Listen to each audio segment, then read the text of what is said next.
Welcome to Spirit Journey Collective. I'm your host, Sarah Ty. Get ready for compelling conversations with guests of all walks of life who believe they have found their purpose. Together, we will uncover unique backstories, hearing the raw experiences that led them to the work they are doing today. Let's expand our minds together with the captivating stories and inspiration that awaits. Thank you so much for joining me for another episode of Spirit Journey Collective. I have a really special guest today. His name is Jason the Dyceman Moore, and he's a fellow podcaster, a dad, an entrepreneur, and a platonic relationship coach. And we're going to focus a lot more on the platonic relationship coach today, and I'm really excited to dive in on all the different layers of that. Thank you so much for being here today, Jason. Thank you for having me. Yeah, I'm so excited. I got to meet you on In the Blood podcast and that you co-host with, and it was a really great getting to know you, and now I get to have you on. I'm excited about that. Why don't you share with our listeners a little bit more about you and what what you offer and what you do?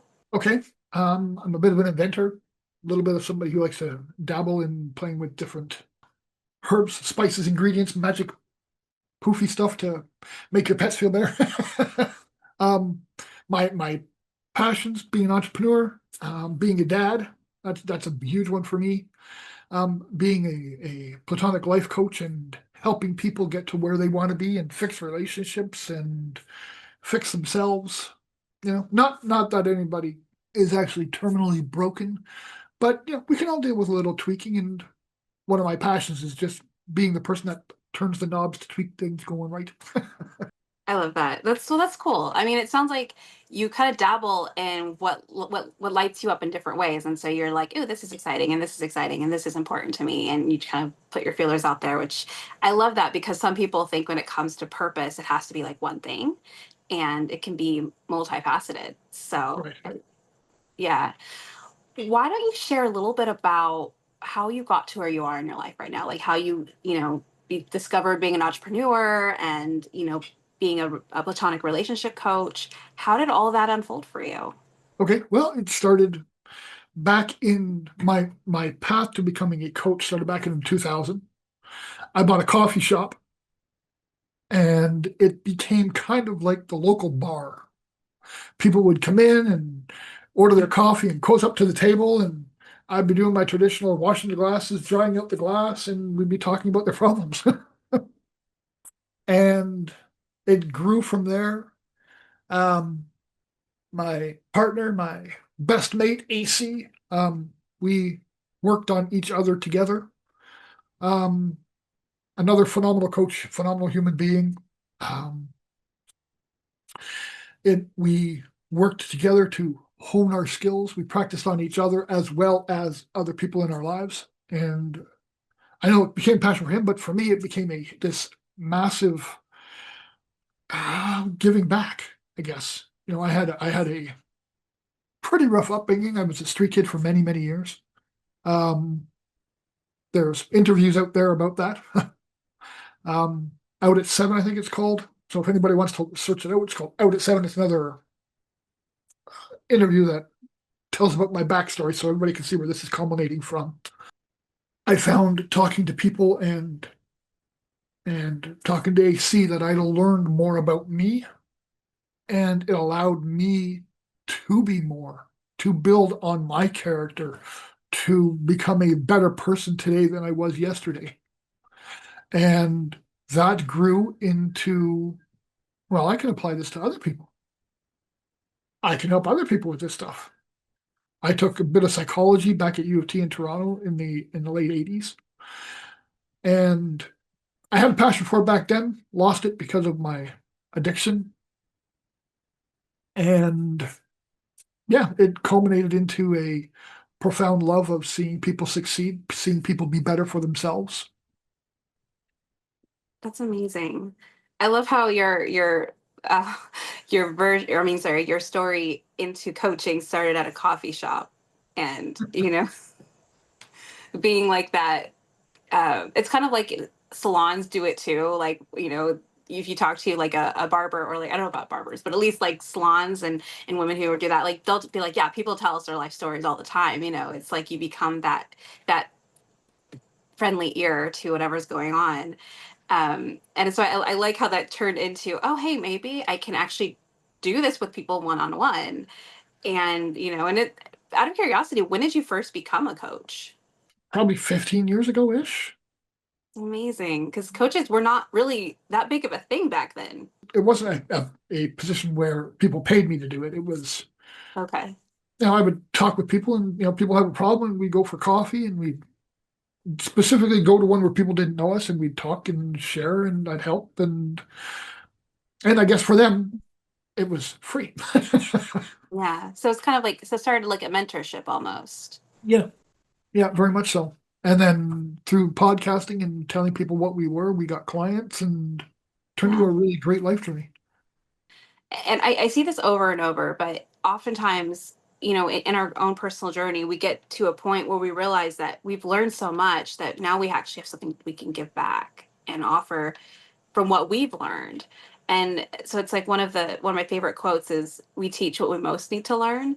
And then it becomes like you're still learning, but as you learn, you're able to like take what you learned to pass it on to make it easier for someone else who maybe, you wish when you were in their position you had that, and now you're able to have the privilege of doing that for them.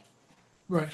Yeah. It's It amazing. lends a lot to one's ego, I guess. I as much as I try to keep my ego out of it, like there's no room for ego in coaching.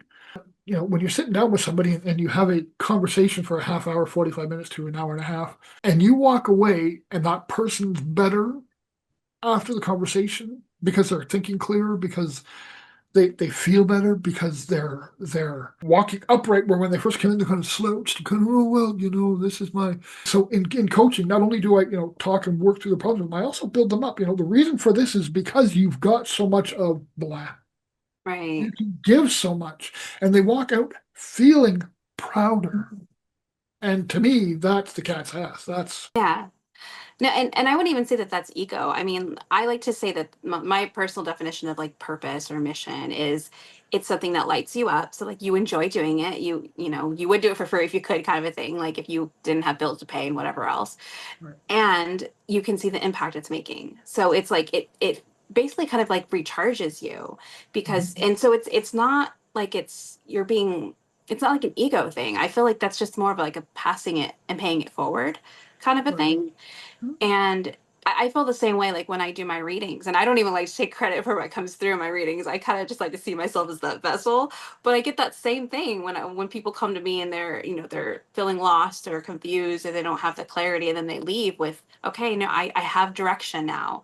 Just being a part of that. I think that's what it is. It's when you're a part of something where you can see the difference it's making. Like, Mhm. yeah, it's gonna make us feel good. Like that's it's supposed to. That's why giving back is such a big thing. It's we're all human beings, right? And so when Right. we're able to be a part of the bigger collective, I think that, you know, that's like I think that's like the best kind of paying it forward, I guess. And I got to cut the conversation just for a second because I got to put a kudos out to you as well.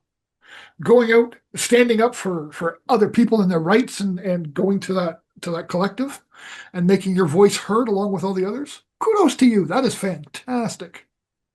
Thank you. Yeah, no, that was my first experience of that. I've never, I've seen protests, and there's a few different things where I wish I could have been out there with them, but I don't know. I always was very reeled in and quiet, and like I don't know if I can do that. Then I made a friend who's a very, she's an activist. But no, I mean, she really was kind of the one that helped give me permission in a way, so that just goes back to leaning on each other, right? And it was incredible. And she'd done this before, so, and I trust her, so I knew I was safe with her. And it was just so much love. I think it's because the news will spin these protests and make it sound dangerous or rioting, but it was nothing like that. And I went to a smaller one that was like in my own hometown with about 1,500 people. And then I went to a bigger one in a local city, and it was just peaceful and loving. And everyone was so nice. Like it was just like we were just coming together to make a stand and make a statement. And it was incredible. And I will definitely be doing more in the future for the things that I really believe in. So thank you for showcasing that too. Yeah, it was really scary. It made me a little bit worried because I knew you were going out. You had informed us, and there was a sheriff an interview that I saw, and a sheriff said that, well, if you throw a rock or if you fire a gun at our deputies, well, then we're going to shoot your ass dead, coffin dead. And I thought, like, what kind of stance is that to take? Oh my God. That was in Florida. I'm in Mhm. California, so thankfully I'm on the other side of the country. It's interesting when you see like what the news is saying versus like what's actually happening. That was my biggest thing. Was I was like, whoa, the news is not accurate. And even LA, there's only a small handful of places where they were throwing rocks and burning cars. Like most of the tens of thousands of people that were protesting were doing it peacefully, but of course the news wasn't covering that side of it because it wasn't shocking. Mm-hmm. Yep. So it was very eye opening in that way. But yeah, no, thank you for at least for honoring that. I didn't plan on talking about that today, but it was a really incredible experience and being a part of that collective. What I would love to ask you, and I think you might have already touched on this though. Um, I mean, well, you did touch on why you're doing what you're doing and why it lights you up and seeing the difference it's making. Do you feel like in the things you're doing, and I know you're doing multiple things, so you can touch on all of it if you want. Do you feel like you're living in your purpose or life's mission in the work that you're doing and like all the ways that you mentioned that you're doing? I do now. Um, for a long time, my purpose was being a dad. And I wrapped my entire life up in being a dad for at least 18 years. I was a single dad, raised my two kids by myself. Well, and of course, help from the community. Like, I'm not ever going to say it was just me. Um, AC was there a lot. A lot of people put their hands in there and helped me, whether it be emotionally or took the kids for a couple hours or. And I thought that was my purpose. And I became so wrapped up in being a dad that I had the hardest time letting go. Like, I raised my kids to be independent. And I'm going to specifically talk about my daughter because this is a really big example for people out there that need to learn how to let go. I raised my daughter to never, never think no is not a good answer. It doesn't matter what she's doing. And I did have the sex talk with her, and no matter how far you're going, if you say no, the people have to stop. Period. Period. No is no, period. You can be right there at the precipice of, let's say, sexual intercourse, and you say no, then it stops. There's no, oh, I can't hold it. That's a bullcrap, bold-faced lie. Um, I taught her how to fight. I taught her how to defend herself. I taught her so well one time I scared her and she broke my nose. But what happened was eventually she, of course, grew up and moved out and got her own place. And our relationship, we used to be really tight. And we still are, but my personal shit got in the way. I was always, well, like, I'm your dad and we don't see each other very much and our relationship is going to crap and blah, blah, blah. But what I had to realize was I raised my daughter, and this is part of what I learned through coaching as well. I raised my daughter to be independent. And now I'm butthurt that my daughter's independent. I'm making this mountain out of a molehill that I built myself. She was told, hey, you know what? Like, go out there. Don't do what everybody's, do what you want to do. Once I shut up and let her go on her way, she flourished. She's going to school. She's going to be a game designer. She holds down she held down a full-time job at Canadian Tire, which is a Canadian store up here. And she's still going to school full-time and working half-time to three-quarter time. She was the youngest person in BC, from what I understand, to get an artificial hip because she was born with Perthes disease. But this didn't stop her. She was still going out and doing all her stuff. She was still with her sore hip going to school, participating in field and track days and that kind of stuff. And she had Perthes disease, which means her ball had misformed because the cartilage between the ball and the socket had gone. She was born with none. And she had a hole in her socket from her bone constantly pushing through her socket. But even before the surgery, she participated in sports. She pushed herself to just be an active part of school. And then she got very fortunate and a lot of pushing from her dad because she was a minor, so I had to do that. She could have done it herself, but because I'm her dad, they wanted me to do the I'm your guardian, so therefore this is okay, yada, yada, yada. And pushing before she was of age, and then her pushing afterwards, she got a fake hip at 20. And again, she gave herself a bit of time to heal, and then she excelled again. Off she went and did her thing. All that to say that the the identity that I created for myself stopped me from enjoying the relationship for a couple of years.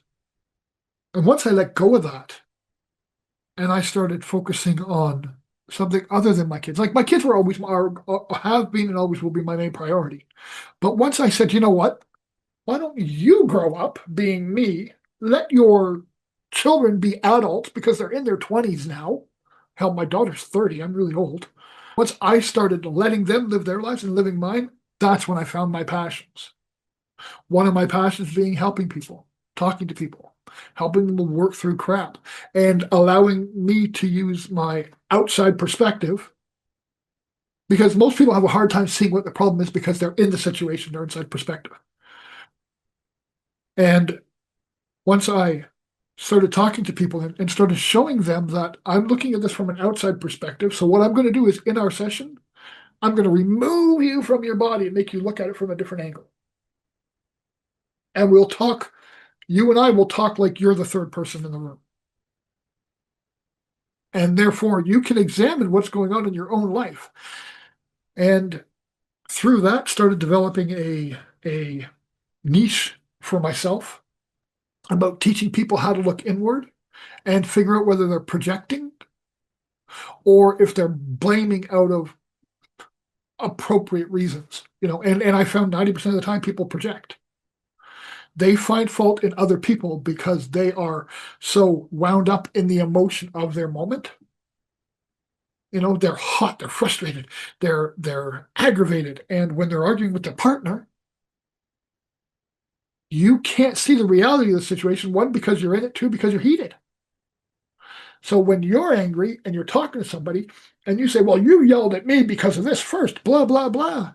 The reality is you probably don't really even realize who yelled at each other first. The fact is you're yelling at each other, and what are you projecting about? And once people stop and actually sit back and realize, like, hey, you know what? Like, oh, 7/8 of that argument was me projecting. So Jay, while we're talking, what can I do to fix this? What can I do to make sure that I stop and check myself before I wreck myself?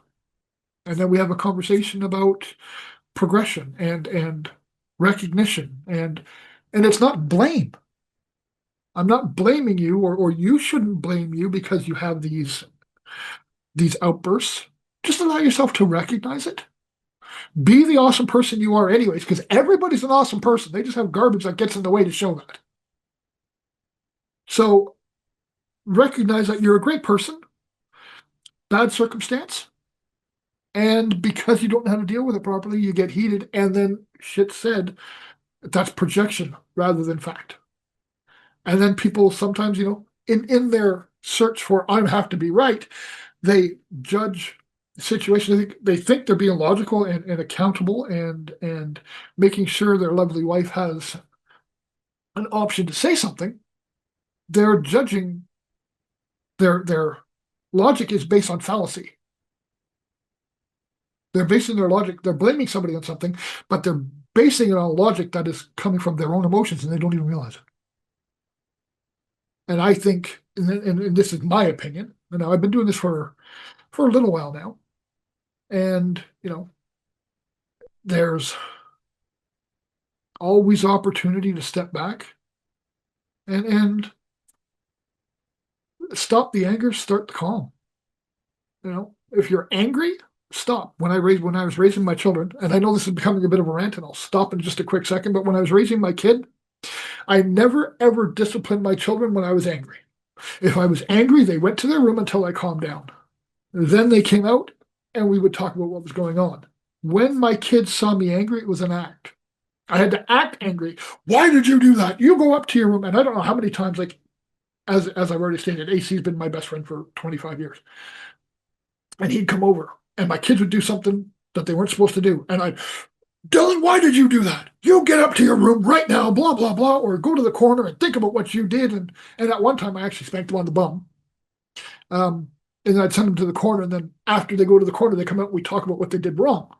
But most of the time, I was angry and I sent them to the room or I sent them to the corner.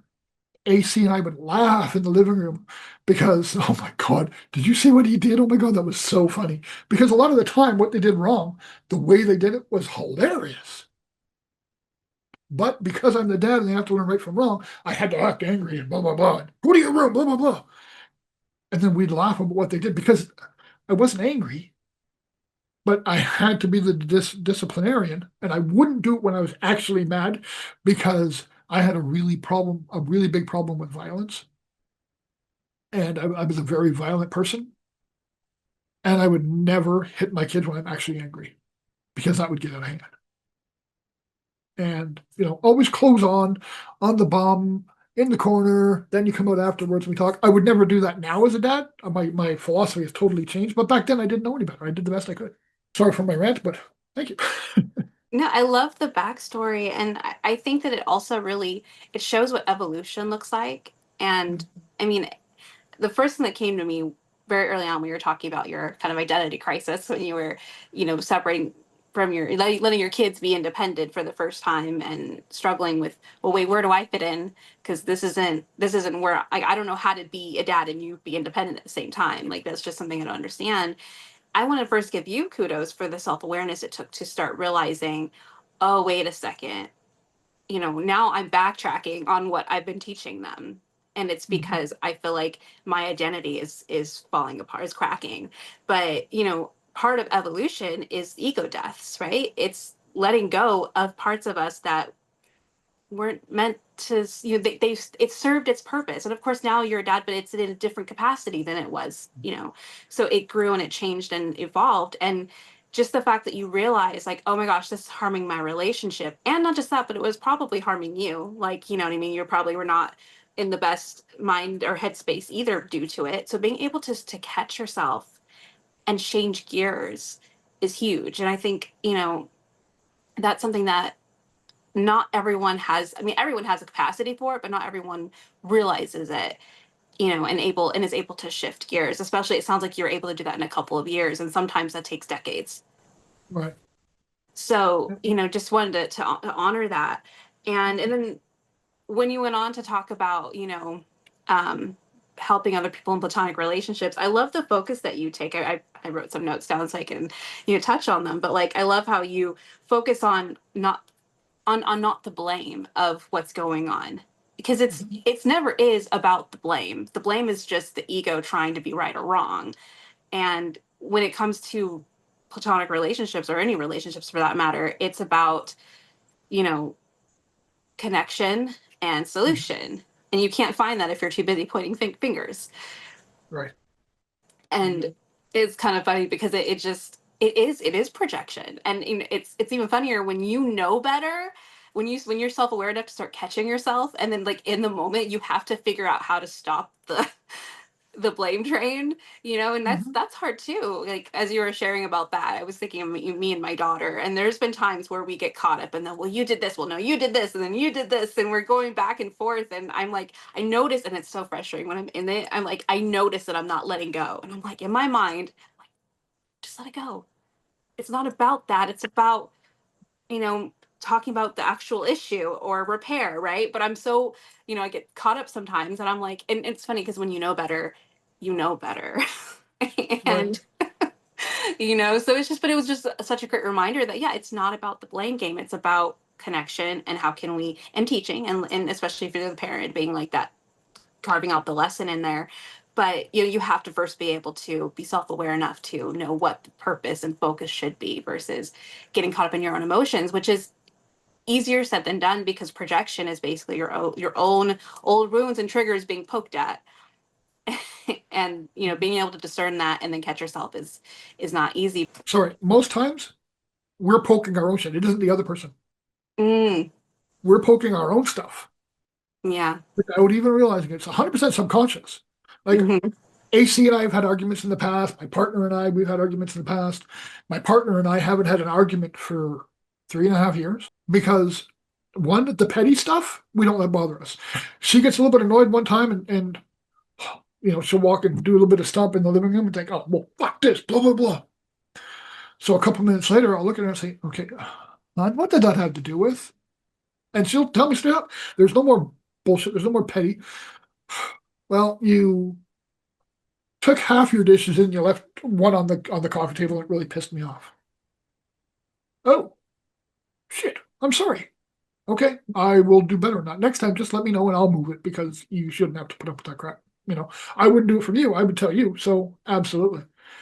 And when things happen that we know could cause an argument, we do just a silent time. She'll bicker a little about something, I'll bicker back about something, she'll bicker a little bit, and then we'll look at each other, realize we don't have to say anything anymore. We realize where it is, and we stop. And she goes onto her phone, I go into a show, or we both watch a show, and we totally disregard what we were talking about, and we'll joke around about the show. Or I'll bug her for, oh yeah, you instantly go on your phone. You wouldn't watch a show with me and cuddle, blah, blah, blah. Fun, joking little things. And when we've brought ourselves to a point where we're not so much into that anymore, then we'll revisit it. Hey, darling, sorry, this happened and I reacted this way because I saw this. Was I accurate? Either yes or no, and it carries on from there. And then it's a discussion. It's no longer an argument. And it's settled inside of like 7 to 10 minutes. That's a great example. It makes me think a lot of how I read the Seven of Wands, because that one's all about being triggered. And then you have, like, usually when you're triggered, you get defensive, sometimes you lash out or reactive.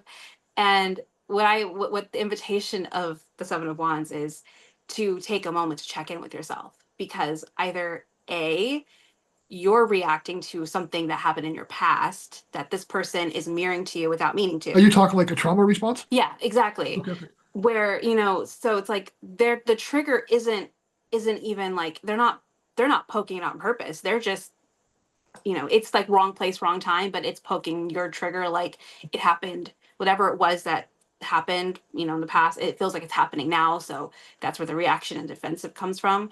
Or Right. you might actually need to set a boundary, right? But unless you're able to check in with yourself and you're in that triggered state, you're going to be reactive regardless. And then even if you have to set a boundary, you're so triggered you're not even able to do it in a healthy way.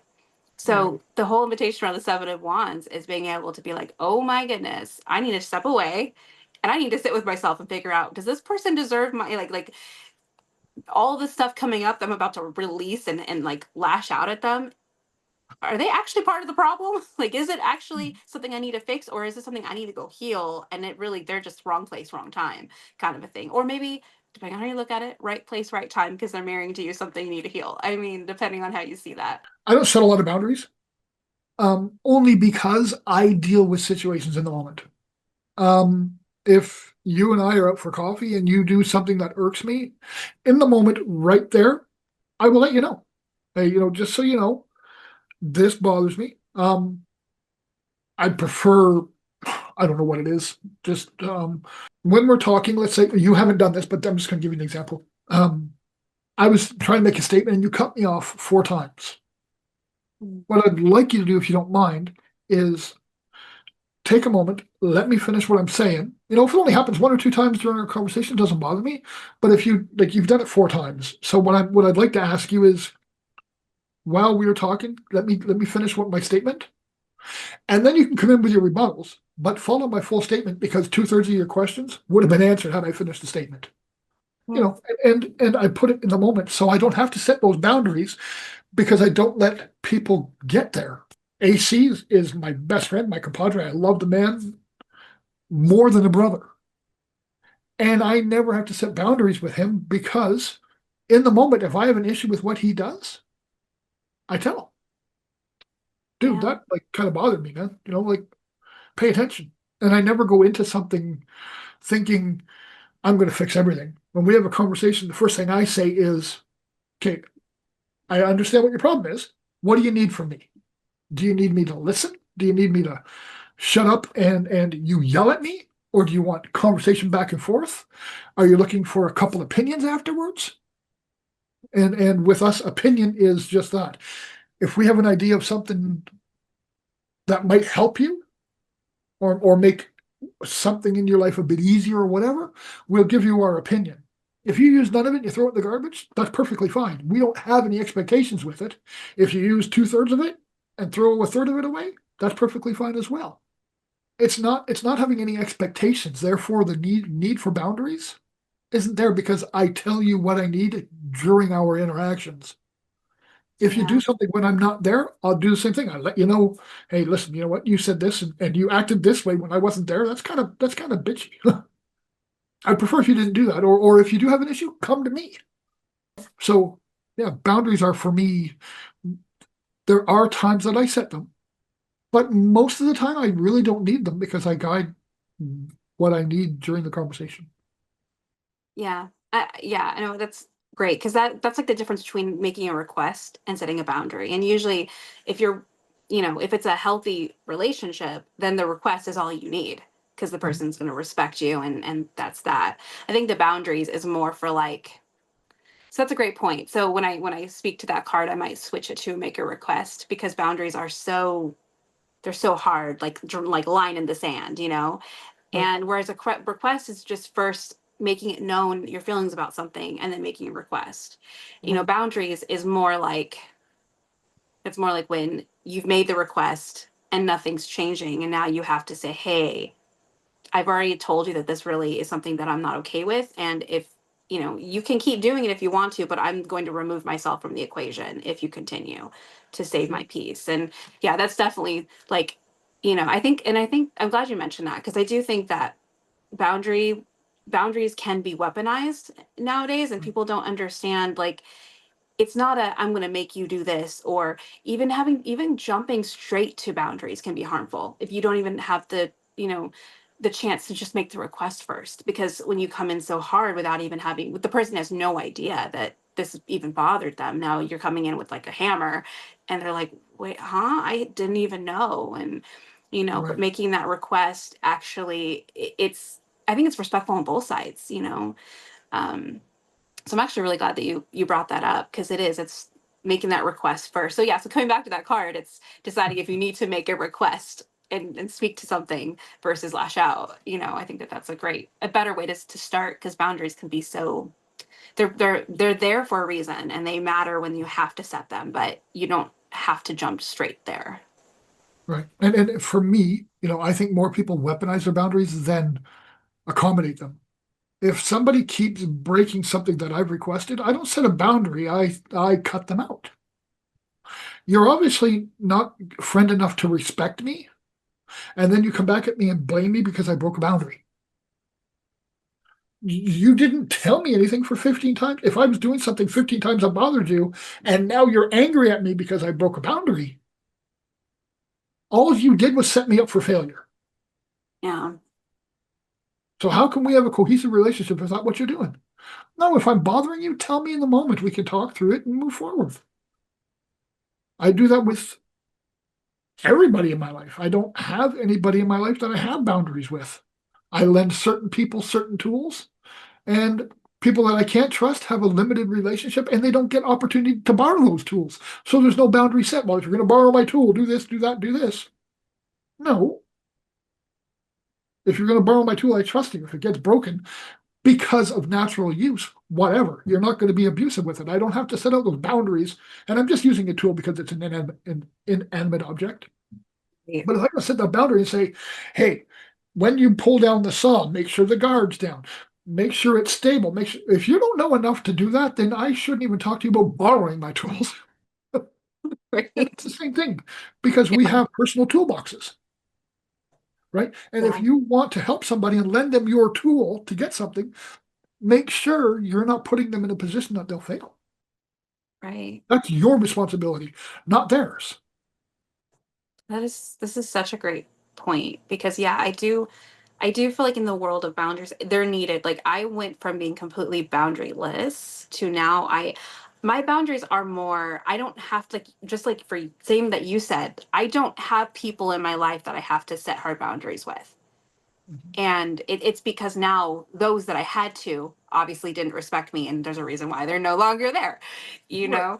And but that's just that's my mentality. It's like, look, you either are going to respect where I'm coming from or you're not, but I'm not going to make you do anything. But I do think there's a whole, either it's weaponized or people use it to make people, to use it in a control tactic, unfortunately, where they think a boundary means you do what I say because now otherwise you're breaking my boundary, without realizing that we all have free will and we can all do what we want to do. And, you're up to you to decide if you're going to allow that in your life or not. That's all a boundary is meant to be for, or this idea of, and I will say this though, for those who don't know what a boundary is, sometimes, well, not sometimes, I think at first it will come off maybe where it feels like out of the blue, where you're like, well, I didn't know that bothered you. And so I do think there's an allowance of, to that point, where they're learning how to say, hey, this bothers me for the first time. And Mhm. sometimes it might come off that way. And so I do think that it depends on the relationship, it depends on the situation, it depends on the background, but I think it all comes back down to respect. And even if I would imagine, even if it felt out of the blue, you would still be willing to talk about it, Absolutely. and accommodate if it's something that is of both of your values and all of that.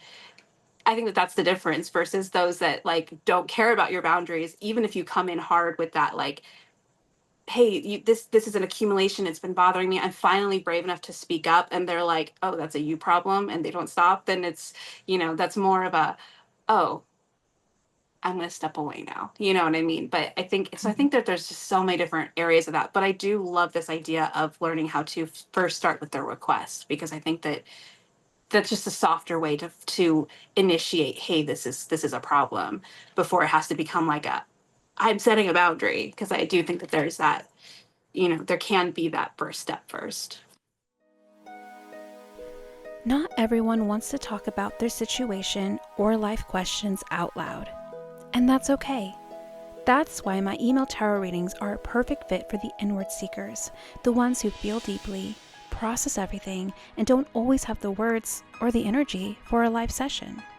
Here's how it works. You send your question, I tune in, pull cards, and record a 17 to 25 minute voice message, channeling what comes through around your question and situation. You'll also receive a photo of the cards pulled, all delivered to your inbox within 24 hours. My intention is always to honor your journey with sincerity and heart-aligned guidance. If this feels like the kind of support you've been craving, let's connect. You can find me at the link below or at www.spiritjourneycollective.com.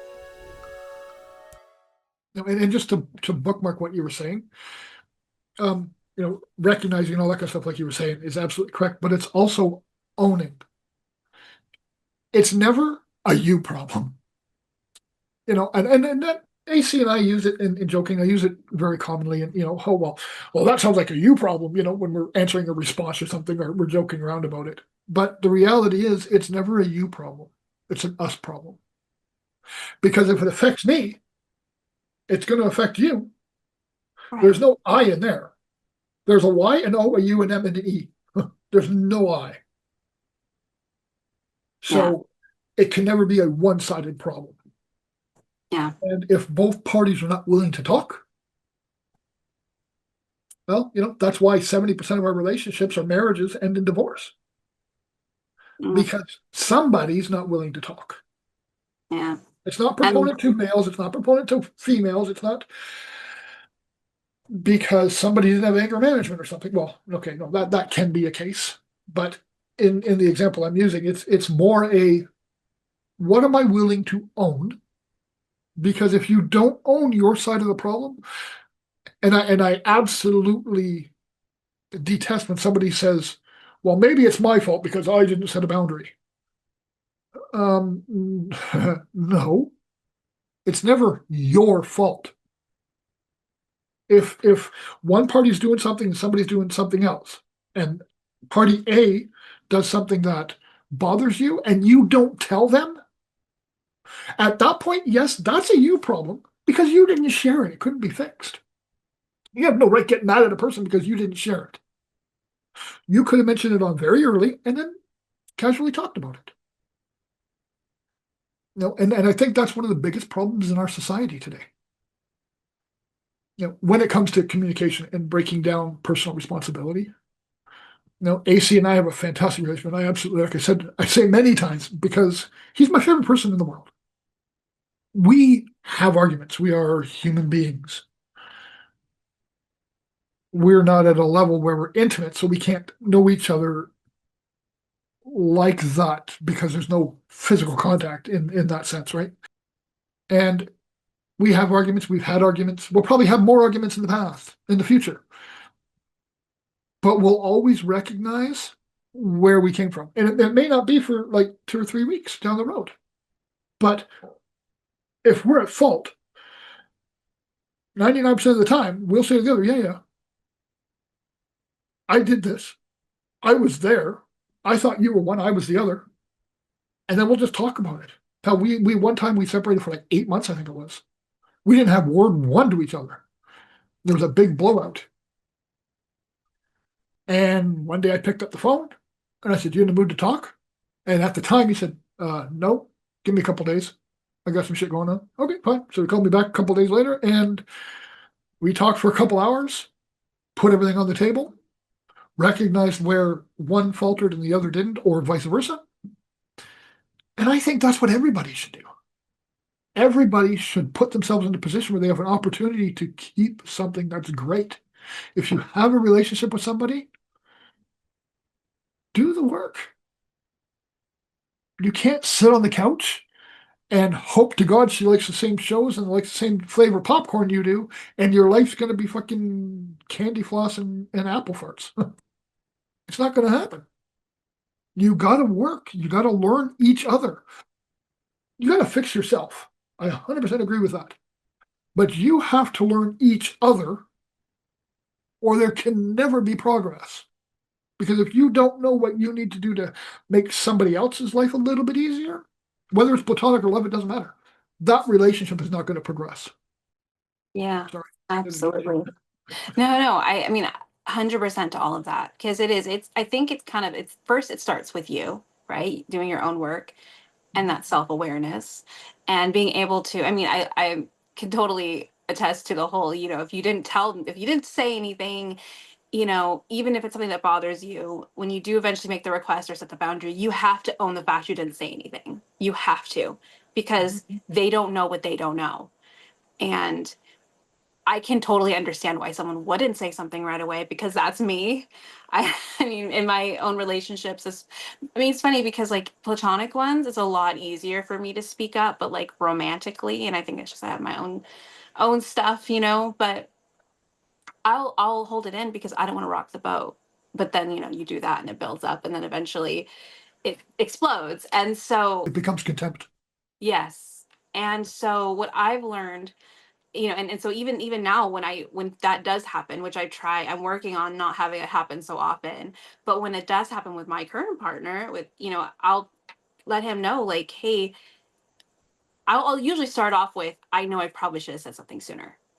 Right. And so I know you don't know that this bothers me yet. But and I always start with that because it's like I'm self-aware enough to know that that's a lot of that is me not speaking up is my own issues with my using my voice and fear and all that, fear of rejection, abandonment, all that. Like that's all me, which is why I was afraid to speak up.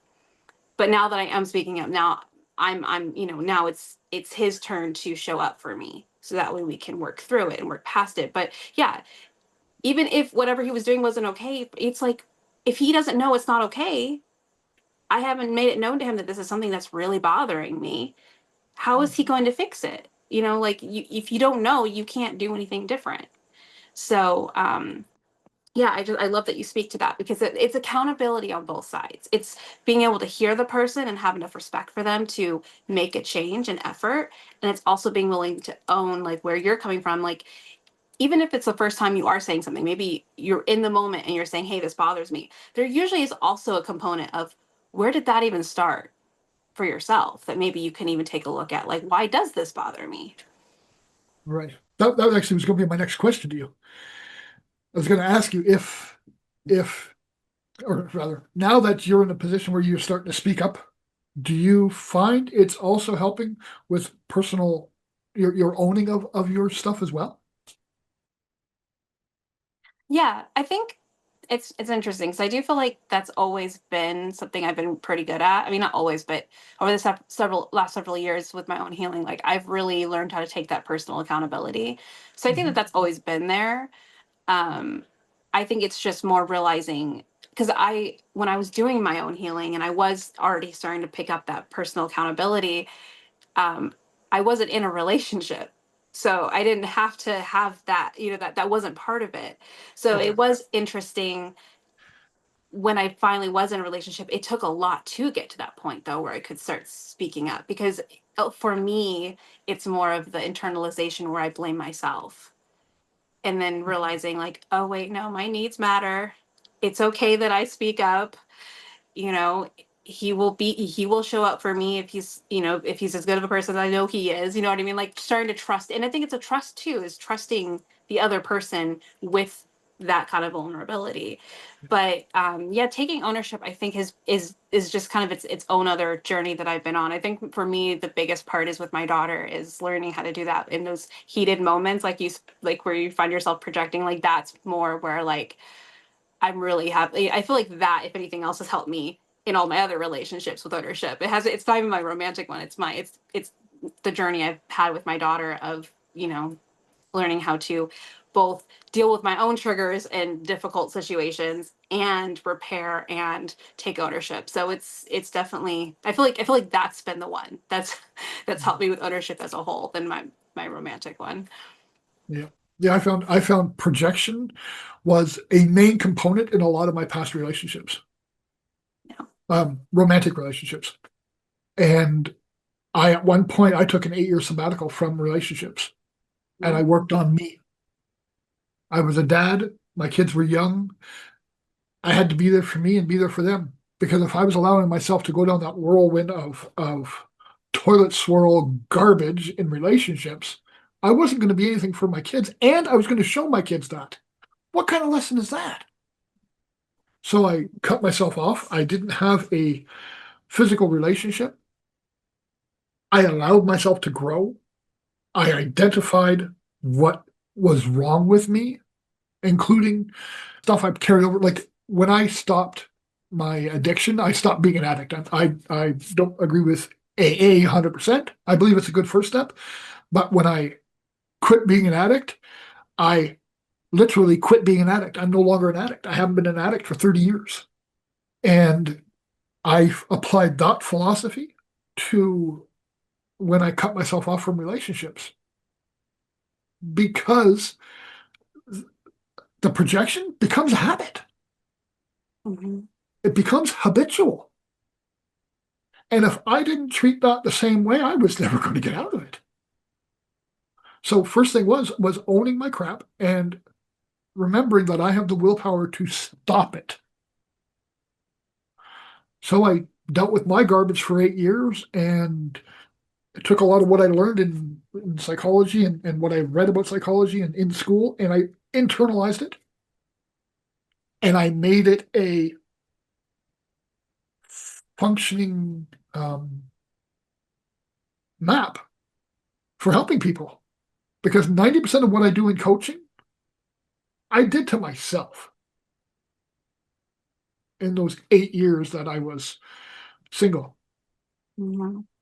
I was a dad first, and this is how I looked at it. I'm a dad first, I'm a human being second. That was my thing.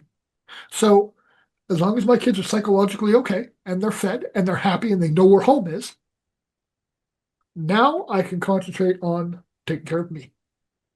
So when they were at school and I wasn't working, I was on my off time, I was taking care of me. And for a lot of years, I've had my own businesses. So I had a lot of time where I'm working from home. So I had a lot of time where I could centralize and focus on me and make me a better person. And it's helped me in my relationships. It's helped me in all of my relationships, business relationships, my entrepreneurial relationship, going out and talking to people. Had I been that angry, hurtful person, I never could have approached the owner of Bosley's and said, hey, would you be interested in carrying my product? And, it has literally transformed every facet of my life. Awareness is literally everything. Like Mhm. it's literally the first step. If you're not aware, you can't change it. Once you're aware, you can run from it, but then you're able to see how things aren't changing Mhm. despite your awareness, or you can do something about it. Right. And yeah, projection is definitely, it's funny because when I look back, because before my current relationship, like I said, I was single for about 3 years. So like I think I'm very thankful for COVID because it literally squashed any chance of me, continuing. Because as my brother used to jokingly say, I was a serial monogamous. I'd go from one long-term relationship to the next, but I was never single for very long. And unfortunately, a lot of those relationships were pretty toxic, and I didn't even realize it. And it's crazy. Like, I want to say it was like a year or two ago. I just happened to go back to, I don't remember why, but I ended up going back to an old conversation with an ex, and I was like, oh my gosh, like we were fighting, and I was projecting so hard on this person, and at the time, I was just hurting, and I didn't realize, and I had controlling. I was trying to be controlling. I was jealous. I was, like all these things that, like, it's funny because like now I don't have those things. And, not to say I don't ever project, but I think it's now I see it. Now I know when it's happening. Even like what I said with my daughter, when we're holding, we're like we're going back and forth, and I'm like holding on to it, and I'm like catching myself. I know what I'm doing. And when and you can continue down the path of destruction, or you can stop it. You know what I mean? And so it's like in the past, I did do a lot of those projecting patterns, that taking those 3 years to not date anyone and just really get to know me, get to know my triggers, get to know like what is it that I want or don't want in a relationship of all kinds, platonic or romantic, like really getting clear on that. And I think that, everyone's timeline's different, whether it's 8 years, 3 years. Some people, just feel like they need 1 year, but I think it's just getting to that self awareness where you're ready to do the work. Mhm. Yep. There's um, also a point where you have to recognize, is it me? Is it the other person I'm talking to? Because sometimes we don't even know what it is. Like it could have nothing to do with either of you. Something picked at your butt, and it seems like it's been going on for a long time, but it could be I had an argument or something's unsettling with my partner. I'm unsatisfied with what's happening with my son or daughter at this point in my life, or I am happy something's happening and it altering my life though.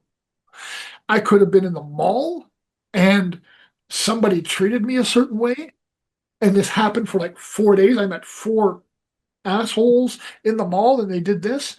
But what you don't realize is what they did puts a coat on you and you wear that.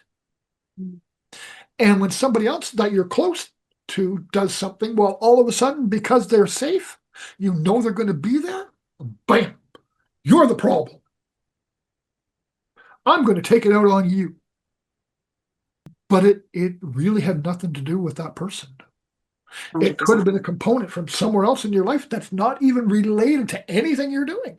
You're just feeling like a piece of crap because you and the wife had an argument and you don't know if it's going to work. You and your neighbor, you pulled out. You were driving your car, you pulled out, your neighbor pulled out the wrong way, and you guys got into an argument about it. And he said it's your fault, you say it's his fault. You guys get all heated. You go inside, you think you calm down 4 or 5 hours later, 2, 3 days later, but maybe that's still picking at you. And because it happened 4 days ago, your conversations with certain people or the way situations were working, it seems like that person was picking at you because that thing's been going on in the background. Hmm. And now all of a sudden, well, you've been doing this, and you've been picking at me, and blah blah blah, and you know you did it, blah blah blah. No, no, I didn't. But it had nothing to do with me, and Yeah. it had to do with the argument you had with your neighbor outside about the car 4 days ago. That's still bothering you because he was such an idiot. It picked at your craw for 4 days. It's Voila. a smaller example, but like a shorter time frame. But um, the other day, my daughter was being difficult putting her to bed, and so my boyfriend was waiting downstairs. So usually after, if he's off work, after she's in bed, that's when we get to hang out. So I was coming down, and I was just annoyed, and I was just like not happy and all the other stuff. And I don't know, he asked me something or something, and I like snapped at him, and I was slamming things around in the kitchen, and then I was like, wait a minute, I'm not mad at him. He's not the. I'm upset about what just happened upstairs, with putting my daughter to bed. And so I could tell he was kind of like, like what is going on? And I called myself and I was like, I'm sorry. I'm not upset with you. I'm upset with what just happened. I didn't mean to snap at you. You know, that wasn't okay. And he called me out a little bit. He's like, yeah, I don't do that to you. And he doesn't, to be fair. Like he's very internal with his stuff. So I don't ever see him like lash out. And so it's funny. I'm more the one that will do that. And not that I do it very often, but I'm able to catch myself and be like, yeah, I shouldn't have slashed at you because I'm calming down from being a difficult moment being a parent, you know what I mean? And Yep. and so I think that it's good to be able to be aware of that. And for sure, like there are times where the outside world's going to do things and I like your example of wearing it like a coat, because that's totally valid. I think we all, there's a sense of like victimized, like feeling victimized is almost like putting a big like identity on your jacket or your shirt. Like that happened to me, but that doesn't do anything except for stew the pot, and it doesn't help you. It just keeps you stewing. Mhm. With your example about the kitchen slamming things around, there have been Mhm. examples where I go to the store and we have a service dog named Tobias. And Okay. he was actually the inspiration for the product. That's why the name of the company is Tobias Royale. Oh, okay. um, but like I go to the store and he's very good. He walks with me. When I say with me, he's inside of a 2 foot range. When I say close, he walks right beside me inside of a 6 inch range. And I'll go through the store, and sometimes there's just one person that so okay. One time I was in the store and I was going around getting some stuff, and this person started in on me. What are you doing with the dog in the store? There's never an exception for a dog in the store. There's food in here. You should never have an animal in here, blah, blah, blah. And I very politely said, do you have any animals? And she says, yeah, I got a dog, but I never bring them in the store. And I'm jokingly, because I'm not mad at this time, I say, well, would you let your dog in your kitchen? Well, yeah, that's where he eats. Is there no food in your kitchen? How is that different from walking around in a store? And she got irate. She got really mad. She started swearing at me and calling me a cocksucker and not respecting other people's lives and blah blah blah. And I got really angry. So I told Tobias close and I walked away from her at a very quick pace because, as I mentioned before, in the past I had like anger issues and I get really violent. And my violent doesn't necessarily mean I hit people, but I get really animated when I get angry and I get right in people's faces. So I went home and I turned the music up and I drove home, and 90% of the time that calms me down and I'm okay because I love driving and I love music, and that's my go-to. I go for a drive with my dog with loud music, done. So I got home and I walked right into the kitchen. I put the stuff down and I put the stuff away and I start slamming shit around, and I don't even realize what I'm doing. I open up the fridge, I put something in the fridge, I slam the fucking door. I put some stuff over here, I put some stuff in my treat cupboard, and I slam the door. And my partner says from the living room, what did I do? Why are you so angry? And I said, it's not you. I'm just pissed off. Let me slam things around. But her first instinct was that this, and of course, this was early on in our service dogs, uh, because when he was a puppy, we could use him in the store. They let us take him in the training, and so it was early in his training. And I guess the way he went into the living room or something, she thought she did something wrong. That's why I was slamming stuff around. And even in my anger, I knew enough that it wasn't her to clarify that you're not the problem. You're not making me angry. This is my crap.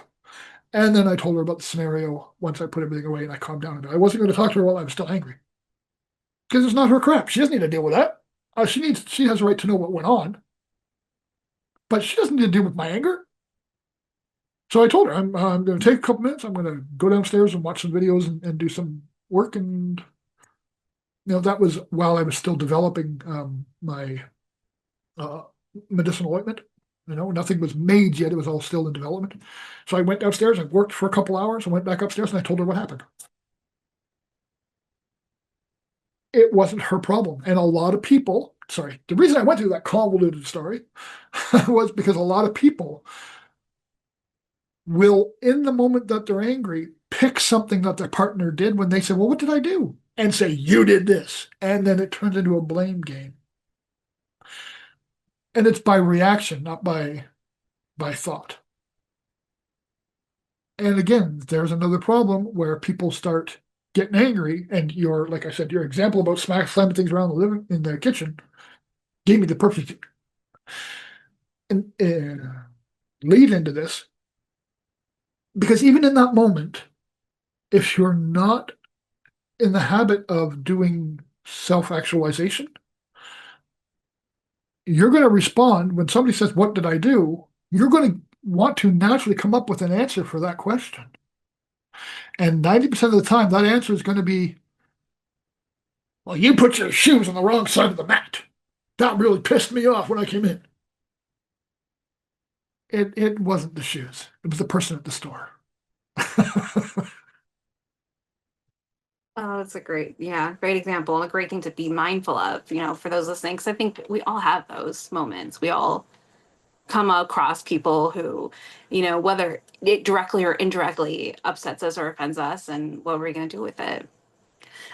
So from here, I'd like to switch to like what I like to call synchronicity story time. And I know we talked just briefly before this, but I just love this segment because it's like, for me, it's like talking about real life magic. And when things just line up and it's just proof that there's a higher power. It's proof that things happen and unfold the way that they're meant to. Do you have any stories like that you could share where things just either lined up perfectly, or a positive paranormal story or something where, you know, it just really solidified, like, yeah, this was supposed to happen? You said, I'm sorry, but I have to go here.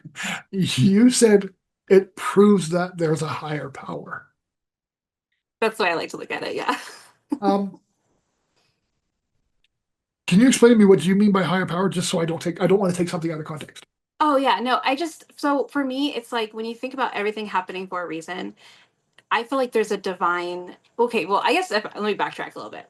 I do believe in free will, and I also do believe in a divine power also that's navigating things at the same time. And I think that what we do with the synchronous things that happen is our choice, and what we so you could have the things line up and then go the other direction because that's your choice. So I do believe in that aspect, but I 100% believe we have a higher power of some kind that is you know laying out the map for us. So are you saying like a higher intellect that we have, or are you talking like a godlike power? Oh, sorry. Yes, like a godlike power, like God, universe, things like that. I mean, I Okay. do think that our higher self is one and the same to a point, but I'm speaking to like, yeah, higher than that. Um, okay. I have no belief in a god, a higher power. I do believe in I guess, collective intelligence, Okay. not a being. Yeah, But that's about where I'm at too. do you, so synchronicity, okay? Do you ever sit in your car before our phones started listening to us? Okay, because that's a whole different technological aspect. That is not synchronicity, that's paid advertising. Um, but you'd be sitting in your car and you'd be driving along, and you stop somewhere, you see a sign, and then you think, oh, you know what? It would be really cool if somebody came out with blah that would make my life so much easier. So you think about this for a couple of days and you think how cool that would be. And then 6 months later, somebody comes out with it. Okay. So, and that happens all the time. So that's why I believe in a united consciousness. Okay. I don't believe in a God. I don't think when we die we go to heaven. And in that, I'm not afraid of hell either. Hell is what you make it here on earth, right? How you treat people decides whether you're going to have a heavenly life or a hell-like life. You can live in trauma or you can live in peace. That's your thing. But I don't believe in a heaven and hell. But what I do believe in is a collective intelligence, um, spontaneous ideas. There's People say, well, you can never come out with something new, which I don't disagree with, but you can combine all those new things to make something that doesn't exist. And I very firmly believe my idea for instance, my ointment, my pet medicinal ointment, came from a collective knowledge. And if you want to say that's because I read a book or because I did all this, and a lot of times I sat in quiet contemplation, not reading a book, not having a screen on, which is really hard for me because I'm severely ADHD. On my computer, I have 1, 2, 3, 4 monitors, and I have a 100-inch screen in my other room to project other stuff onto. So I can't do one thing at a time 90% of the time. But once in a rare while, I can sit and be quiet and think. Like I had to come up with a recipe for my ointment. And I couldn't, I was trying, I tried this recipe, I tried that recipe, I tried this recipe, and a matter of elimination, certain things didn't work, and I could not figure out what was the proper ratio. Because realistically, with these ingredients, there really is only one ratio that works phenomenally how mine does.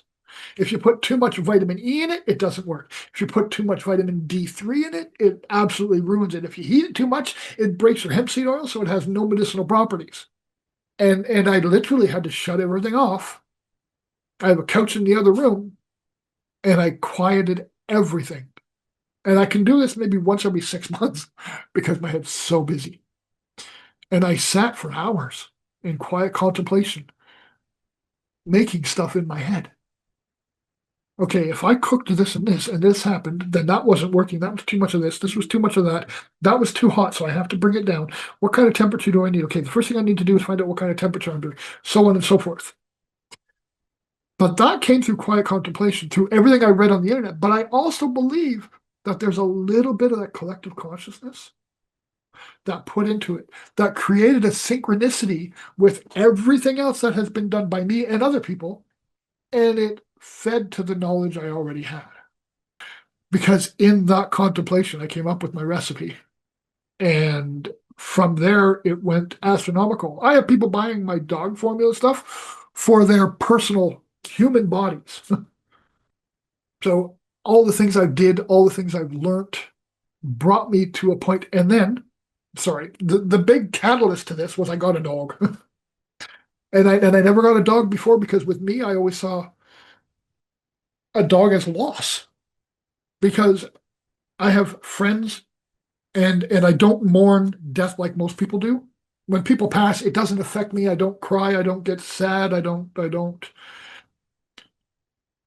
outpour emotion like that. Because while the person's alive, I say everything to them that matters in the moment.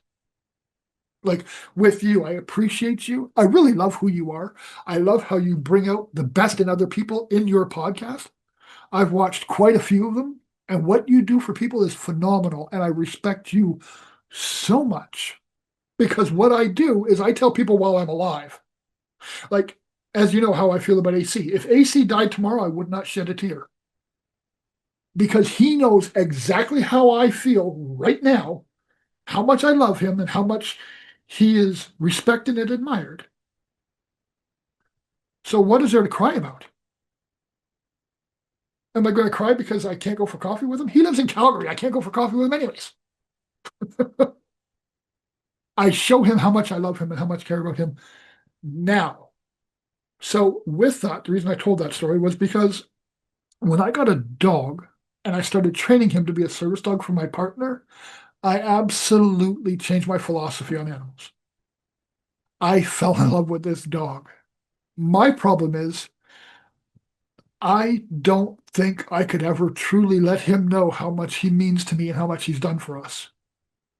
So when he passes, I know I'm going to weep like a baby because I cannot communicate to him how much he means to me. But because of how much he means to me, one day we were out and he got a thorn in his paw and it ripped his paw, his pad. And I put coconut oil on it. It didn't do anything. It didn't do anything. And I thought, you know what? There has to be something out there that's not going to cost people $1 million that can fix this kind of stuff. And I went looking at the pet stores. I went to the vet and they gave me crap and it didn't do crap. Really, it didn't. It didn't heal anything. That's when I started my journey to making my uh, my ointment. So accumulation of situations to create a synchronous development. Well, there it is. My learning about people, my learning about love, my learning about compassion, my getting a dog perpetuated to look at this. Now I got a great thing that can help hundreds and hundreds of other people do something that I was looking for that couldn't fix my dog. Now they can. Sorry, that was long-winded, and thank you for your patience. No, it's just a great, see, I love that because I mean, it really shows if you didn't get a dog, if that, like you wouldn't be where you're at now. Like it really kind of points out like things happen, like they just tend to sometimes just lay out perfectly and you don't notice until you look backwards and you realize, huh, if this didn't happen, then this wouldn't happen, then this wouldn't have happened. And now look, I'm changing all these people's lives with this ointment with for their dogs and now people. And and it's like it's almost like in a way, and I have to say, I love your point with the collective consciousness about how if you don't do something else with it, someone else will, even if you don't tell a single person about this, eventually if you don't do anything with the collective consciousness or divine or God or whatever is trying to give you, it's going to move on to the next person who's going to take action. Mhm. And but there has to be certain things lined up to at least have it introduced to you. Yeah. And there's this, I want to say it's called Big Magic. I'm not 100% sure. It's by Elizabeth Gilbert. She's the same author who wrote Eat, Pray, Love. But she has a story just like that in her book that was really cool. She had this particular storyline. It was like based in this place and this era, this kind of a story, like a fictional. And she was really excited about it, but it just never took off. It never took off. And it wasn't one that she talked about with anyone. It was just Right. something that she was working on. And I mean, she might have talked to, like her editor or something, but it wasn't like known or anything. And it was super specific to like the name of the character, all this stuff. And then she happened to meet this woman. I think she was like a speaker or something. And she is that immediately they kind of hit it off and they went out to lunch. And the speaker, when they were just going out to lunch, started telling her about her new book coming out. And it was literally to a T this story that she'd been sitting with for like 1 to 2 years, but just never had the time to. And they were Mhm. like, oh my goodness, like what? It was and how this person got it, it was just same thing as download that came through her. And and Elizabeth Gilbert was like, you know what, I'm so glad that this story is found another way, found another outlet to be born because I was too busy to make it happen. Right. And so it's just it's like kind of a perfect example of these ideas, they're coming from somewhere, right? And whether you call it collective consciousness or higher power or whatever, it's not necessarily coming from you, it's coming from something greater in a Mhm. sense. And so I love that whole story because it's just kind of it touches on different aspects that I don't even think I've touched on yet in this podcast, so that's really cool. No, sometime we can do another one. I'll tell you my theory about evolution and yeah. I would definitely love to hear that one. Um, so we have been chatting for a bit, so we do have to start winding down. Fair enough. My final question I like to ask is, what kind of legacy do you want to leave with everything you're putting out there? What is it that you want the future generation to know? Well, it's a common one, relationships take work. But if I had to leave a legacy, I would want it to be something around I made the world a better place because I helped teach people how to love each other again. I taught people how to work at relationships again. Too many people give up these days. I married the wrong person. I married the blah, blah, this was that. And then they carry it on even afterwards and hate the person and so on and so forth.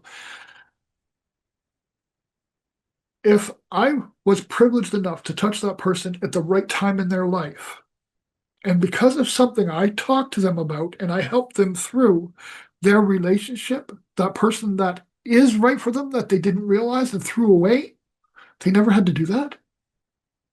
They got to keep that person, they got to love that person, and they got to be their best person all in the same bout. That's what I would like people to say, yeah, he was a good dad. I want to be known as a good dad and somebody who was really there for his children. That's my half of number one. The other half of number one is being somebody that helped people love.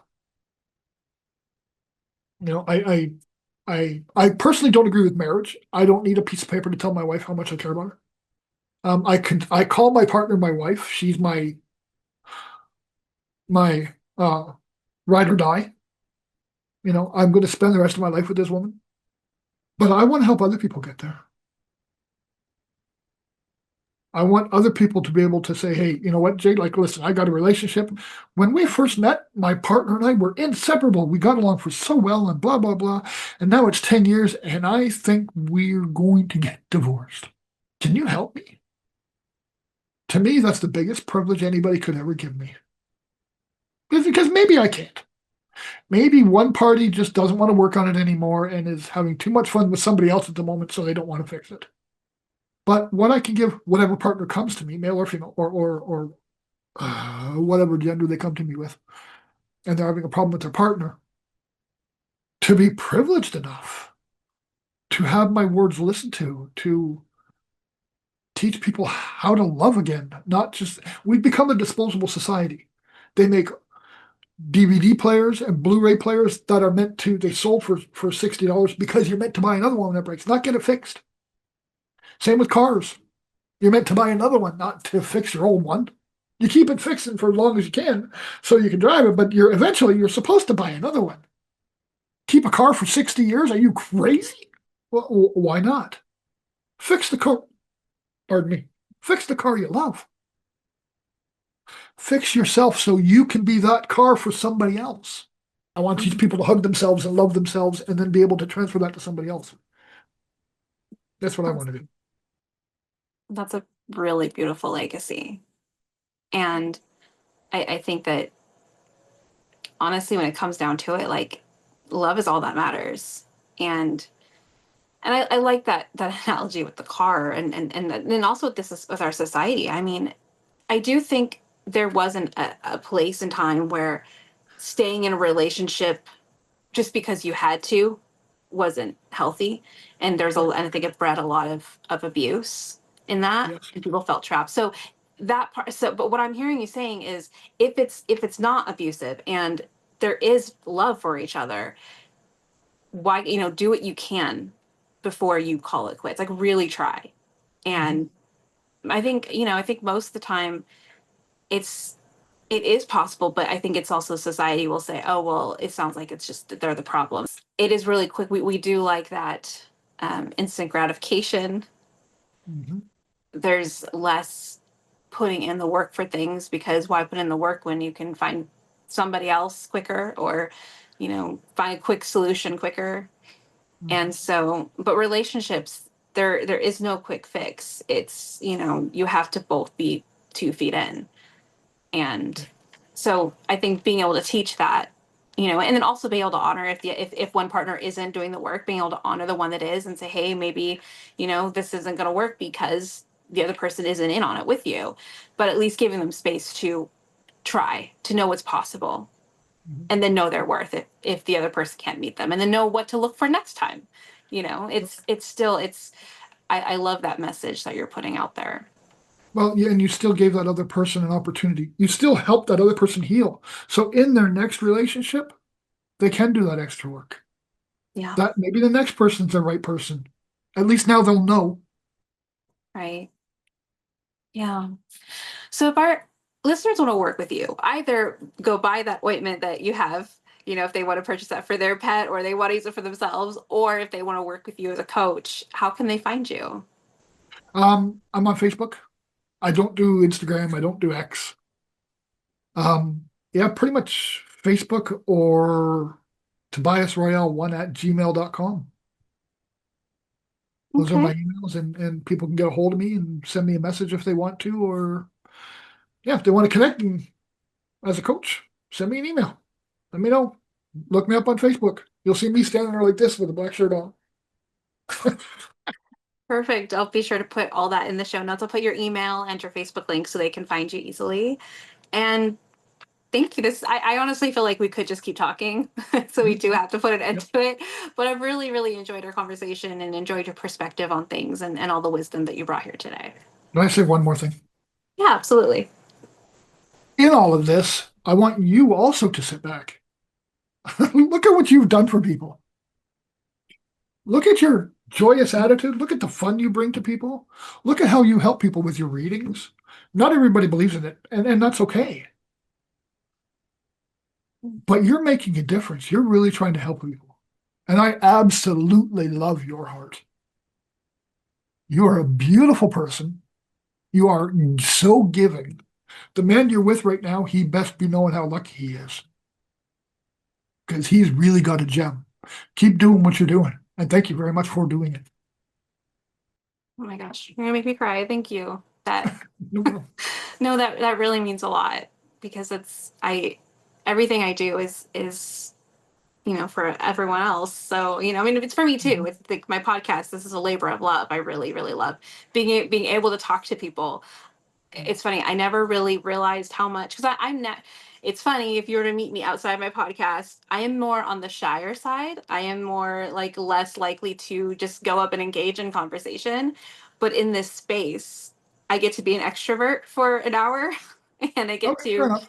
yeah, and then I get to engage with all sorts of people with different perspectives and wisdoms and the biggest part is everyone who I talk to has the same kind of a heart that wants to be helping other people. And whether it's just sharing wisdom over the podcast or working with people one-on-one or putting out ointments or artwork or I mean there's all sorts of different ways that we can show up for our society and the community. But I love the space that I get to talk to people and learn about what it is that lights them up. And so I do love to showcase that for them, and I love to showcase and I love the brief connections I get with everyone. So thank you for pointing that out. And then of course the readings, I mean that's just, I think the readings for me is like coaching is for you because that's where you get to see that one-on-one. My podcast, I don't really know who listens to it. I don't really know, I mean, that's kind of, I trust that whoever's going to find it's going to find it. It's going to land where it's going to land. But with my readings, it's more interpersonal, and I get to see the more immediate, responses with that. But I just thank you for taking the time to point that out. It means a lot because everything I do, I try and do and love. So. Well, thank you very much. I'm very honored. I really appreciate you. Thank you.